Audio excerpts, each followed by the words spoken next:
Hello students, आज हम class 6 की जेनेरिक की वर्कशीट नंबर 12 करने जा रहे हैं, जो कि है 20 अप्रैल 2021 की।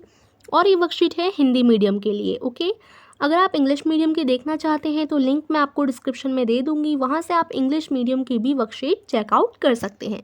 तो वर्कशीट को शुरू करने से पहले बच्चों, अगर आपने अभी तक चैनल को सब्सक्राइब नहीं किया है तो कर लीजिए और बेल आइकन को क्लिक कर लीजिए, जिससे सबसे पहले न्यू वीडियो का नोटिफिकेशन आप लोगों के पास ही पहुँच सके। तो चलिए शुरू करते हैं। नीना की कक्षा अध्यापिका ने आज की कक्षा में हाथ धोने की प्रक्रिया के बारे में सबको बताया। नीना को हाथ धोने की प्रक्रिया तो याद रही, लेकिन उसका क्रम वह भूल गई। अब वह घबरा रही है। तो जैसे नीना एक लड़की है जिसकी कक्षा अध्यापिका ने उन्हें बताया कि हाथ कैसे धोते हैं, ठीक है, हाथ धोने की प्रक्रिया बताई, स्टेप्स बताए, लेकिन नीना को क्या याद रहा, प्रक्रिया तो याद रही, लेकिन वो उसका क्रम भूल गई कि सबसे पहले मैं हाथ धोऊं या फिर मैं कहाँ रगड़ूं, मतलब ये सारे स्टेप्स भूल गई, लाइन वाइज भूल गई कि कौन सा पहले करना है कौन सा बाद में करना है। अब वह घबरा रही है। आप नीना को हाथ धोने की प्रक्रिया बताकर उसकी मदद कर दीजिए। पहला चरण, यानी सबसे पहले तो उससे पता है क्या करना होता है, हाथ गीले कर साबुन इस्तेमाल करें, ठीक है, ये तो पहला चरण हो जाता है।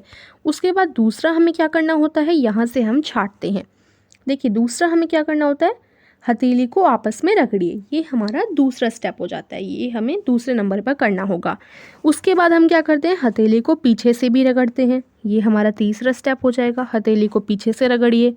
चौथा चरण, नाखूनों को हथेली पर रगड़िए, ये जैसे हम नाखूनों को हथेली पर रगड़ते हैं ना, ये चौथा चरण।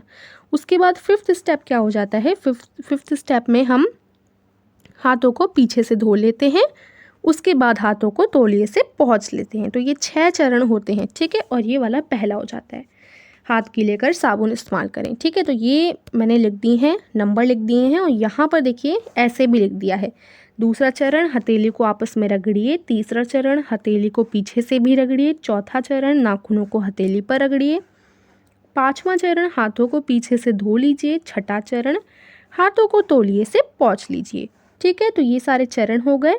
उसके बाद देखो नेक्स्ट क्वेश्चन है, आपने नीना की मदद की, इस अनुभूति को एक स्माइली बनाकर व्यक्त कीजिए।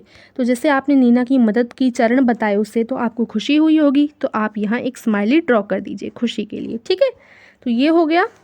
आपको क्या करना है, ये क्वेश्चन आपको, ये दोनों क्वेश्चन ही अपनी कॉपी में लिखने हैं, ठीक है। बाकी ये जो पिक्चर्स ऊपर दी गई हैं इन्हें ड्रॉ करने की कोई ज़रूरत नहीं है, आप बस नीचे के 2 क्वेश्चन अपनी कॉपी में लिख लीजिएगा।